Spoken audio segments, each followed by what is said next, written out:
Johnny Depp won his multi-million-dollar U.S. lawsuit against Ms. Heard after a jury ruled her 2018 article in The Washington Post, in which she alleged sexual violence against Mr. Depp, was defamatory, it was announced today. However, U.S. litigator Ryan Baker told Sky News that due to statutory limits in the state of Virginia, his punitive damages will be cut by almost $5 million. Mr. Baker went on to say that he had expected that neither side would have won, before questioning whether the jury could have been swayed by the Pirates of the Caribbean actor's notoriety. Mr. Baker said, "I think you may have heard the judge say at the end of proceedings there that the punitive element of $5 million will be reduced to $350,000 because there is a statutory limit in the state of Virginia.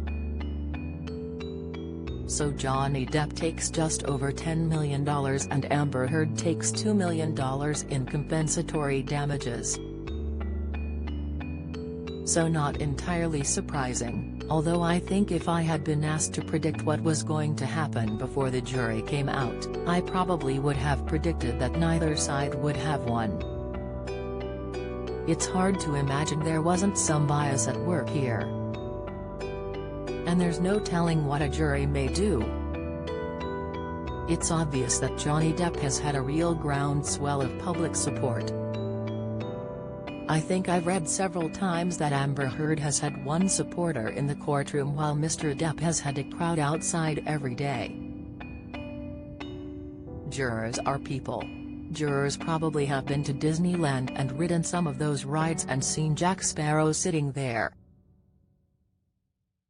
Has the jury truly been able to isolate itself from all of those external factors?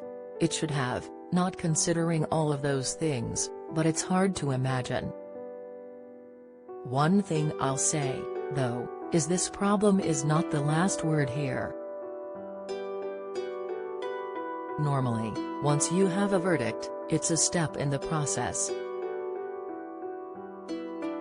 Both sides will now sit down and decide whether there are motions they want to bring to the judge. One thing I do believe is that the judge will trim that punitive damages verdict, and then of course there's a whole process of appeals. Following 6 weeks of evidence and roughly 13 hours of deliberation, jurors returned a verdict in favor of Mr. Depp today. The actor was awarded compensatory damages of $10 million, £8 million, and a further $5 million, £4 million, in punitive damages. Following the verdict, Mr. Depp said in a statement that he was humbled that the jury had given me my life back. He said, "From the very beginning, the goal of bringing this case was to reveal the truth, regardless of the outcome. Speaking the truth was something that I owed to my children and to all those who have remained steadfast in their support of me. I feel at peace knowing I have finally accomplished that." Ms. Heard, who was present at the reading of the verdict, looked downcast as the ruling was read out by the judge. She had her head bowed and appeared to be listening intently to the verdict. Afterwards, the actress said she was heartbroken, but even more disappointed with what this verdict means for other women. She said in a statement, "The disappointment I feel today is beyond words. And heartbroken that the mountain of evidence still was not enough to stand up to the disproportionate power, influence, and sway of my ex-husband. I'm even more disappointed with what this verdict means for other women." Ms. Heard added that the verdict sets back the clock to a time when a woman who spoke up and spoke out could be publicly shamed and humiliated.